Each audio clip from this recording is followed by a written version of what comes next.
currently working on my my character sheet mock-ups for upcoming playtest of Magi-geddon, my RPG that I'm working on. This is chapter 2. What is Magi-geddon? And Magi-geddon, simply put, is a whimsical post-magic RPG. And as I've dived more and more into it, I've discovered it's more of a dying earth trope, which I didn't even think about till later on. It's my favorite type of post-apocalyptic trope, and that's a fantasy world. So there was really no like guns or industrial revolution, a dark lord, or something happened, and now it's a fallout. The society is rebuilding itself with or without magic. In my world, no magic. There's magic and artifacts like spell books and rings and wands. We'll get all on that later on, but let's just talk about the concept of Magi-geddon now in this chapter. Like I said, it's a dying earth. Dying Earth is a series of novels and invented by Jack Vance, who is one of the influential writers of Arneson and Gygax, who created Dungeons and Dragons. In fact, some of the early magic, and I think Pathfinder still does this, and even in second edition, Vancian magic, where the human mind can only encompass so many syllables at one time. So magic contained all these different types of syllables, and once you cast a spell, those syllables were erased to be replaced by something else. Hence why early magic users could not cast a spell more than once. They literally forgot what it is till they had to relearn it the following day. Fancy magic in Dying Earth, that's where it came from. Why did I go with Dying Earth? It just fit. Magic is gone, and because of that, the world took a devastating blow. Kingdoms fell, as I said. Magic left in the world are the spell books and artifacts left from days of Eld. Who were the Eld? We'll find out. That is up to y'all. I'll get into that in just a little bit. Dying Earth, again, in a fantasy, is one of my favorite tropes. There's a comic book series that was put out by Image called Coda, and I'll put a link down below that deals with this, and it does it phenomenally well. So not only am I listening to Dungeon Synth when I walk and do yoga, and to really go into the mindset of writing this RPG, I've added like a lot of heavy psychedelia, and it's really working. It reminds me of the Ralph Bakshi film from '77, Wizards. Not a great movie, but it's so much deserving of its cult status. I would recommend watching it just to get some influence and see the insight I'm going into with this RPG. That being said, somebody asked me to describe it the other day. I said, imagine if Oregon Trail was designed by Ralph Bakshi during the '70s Gonzo era, while listening to a lot of the psychedelic music of the time. And it's just sort of like that, but not quite. It's more of a point crawl than a hex crawl at this point. And again, we're going to go into the concepts here in a second, and I'll tell you in just a moment. But this is Magi-geddon, a very, very love child of H.P. Lovecraft, because some of the abhorrence, which we'll go into in a little bit, Ralph Bakshi 70s psychedelia, and modern concepts in a role-playing game. Role-playing game to me, especially D&D, is anything that has a D20 that uses to be the arbiter of conflicts that can't be socially taken out of. You have to use the dice for an impartial judgment, and especially if it's D20. Also, there's a dungeon and or dragons. It's Dungeons and Dragons. That's your Pathfinder, that's your Labyrinth Lord, your Lamentations of the Flame Princess, your OSE. All these use the D20, 5th Ed, all the editions of Dungeons and Dragons. So, what makes Magi-geddon stand out from like OSC or Edge of the Empire? The reason why this is here is these are the two games I'm currently, besides Magi-geddon, I actually run. Excellent question. First off, I have you can make fun of this all you want. It's a very rough mock-up of one of the character sheets. As you can see, we only have 3 stats. Brawn, Wits, and Moxie. Just imagine Brawn is a combination of your strength, dexterity, and constitution, all encompassing stat. Wits is pretty much your intelligence and wisdom, whereas Moxie is straight up charisma. You see the score and the bonus. What we're using is kind of similar to Knave in that you roll 3d6 down, but say you roll for Brawn 2, 2, and a 6. You would actually keep a 2. That's the lowest. You always keep the lowest. So you put 2 and you would add 10. So that would be a 12. Your bonus would be that 2, so it'd be a +2. At the end, you can swap any of these 2. Say you want more strength, and you rolled a Moxie. You rolled a 6, so that'd be a 16. You can swap those out. That's fine. That's character generation for your stats. Armor, that will go into the specifics, but you start with 11 if you're not wearing any armor. So if you're just wearing traveling clothes or what have you, it's straight up 11. Like a helmet would add +1, a shield would add +1.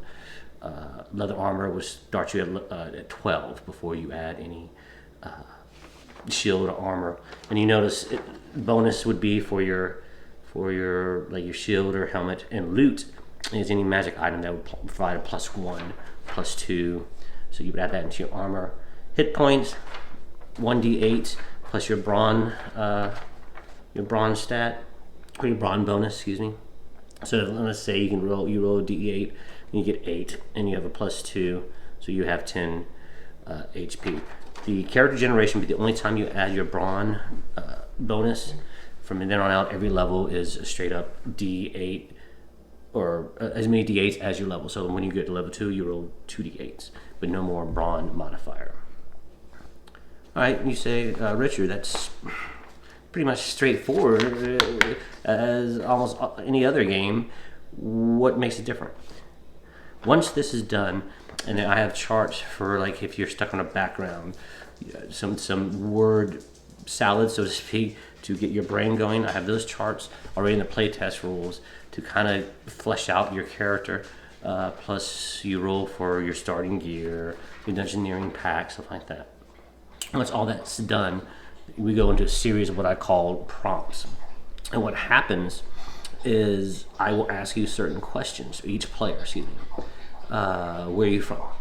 And you would say, the woods of Odenwald. So I would take an index card and I would actually draw some woods and put Odenwald and place that on the table.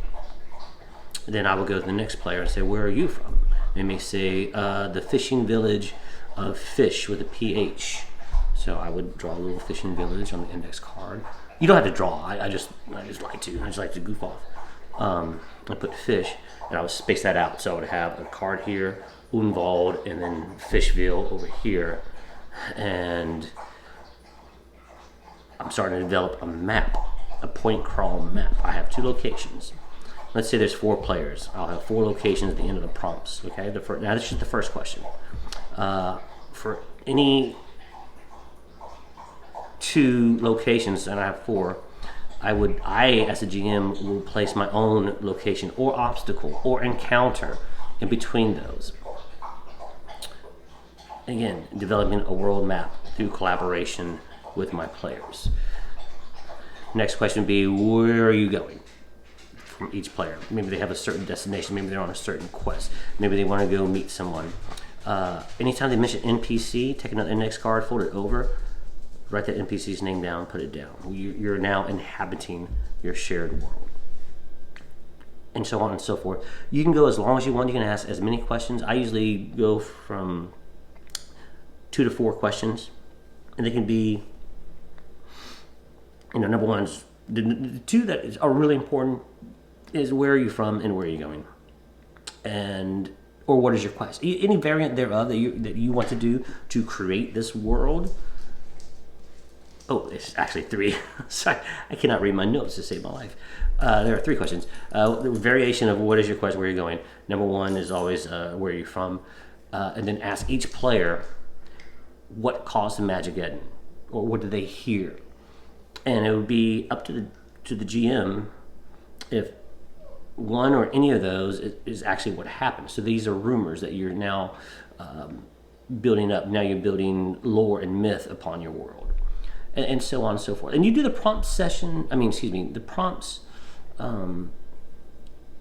at the beginning of any session, unless you're like in a cliffhanger. Like if you left it at a cliffhanger, but say you ran a session and you overcame the obstacle, you went to that final destination, or that where they were going, and got what you needed. So the next session, if you still continue, again, where are you going? Who's in your way? Who have you met lately? Stuff like that start populating. And there would be several tables I'm going to be including in the game with that will help flesh out NPCs, locations, treasures, loot, because we're going to call it loot. I just like loot better than treasures. It just sounds better. And that's the character world generation. It does have to be index cards. You can just draw it on a piece of a big poster board, or just on a map. However you want to do it, it's totally okay. All you're doing is creating a shared collaborative world. That's going to be awesome, because now your players and yourself are so vested. It's going to be so much fun. That's the basis right now of Magi-geddon, where we're going from, where I'm going with this concept. As you'll see, once I once I feel comfortable releasing the alpha. Right now it's really pre-alpha. We're doing another playtest probably Thursday. I've been finding some mistakes. I gotta clear up some language. Once I feel comfortable with that, I'll put a link for the first release, so y'all can take a look at it and you can playtest it yourself. And then I think once we start really getting into it, it'll be available. I'm either going to do a Patreon or leave it on my Ko-Fi, which is down below. You'll be able to get more access to it, including updates as we continue on. I think that's all. As you know, like I said, it is a hack. It started out as a hack of Knave, but it's really becoming its own thing. I may actually kind of tear myself away from Knave and plug in my own system. But right now, Knave is working because I want a rules light system that is easy to pick up, and it's unfortunately to be very table heavy. But the tables themselves are going to be very easy to read, very easy to get into, especially when you're creating loot and the abhorrence, which would be another chapter coming up. Thank you for watching. Next video will probably be an overview of what I'm doing with my old school campaign. That's probably going to be tomorrow or Thursday. We'll go over there. And the next video for Magi-geddon will be, I'm going to try to do the Magi-geddon chapters Monday or Tuesday, and then Wednesday or Thursday will be reviews, what I'm doing in my other campaigns, videos along those lines. I'm working on what are my top 10 adventure campaigns published for 5th edition. So be on the lookout for that in the next few weeks. Until then, I'll put a link to everything I talked about today down below. And I appreciate you for watching. If you enjoy this and you want to see more, hit the like and the subscribe, and make me very, very happy. And I'll keep doing this for as long as it takes. Okay, that was dumb. I'm gonna go sign off before I really embarrass myself.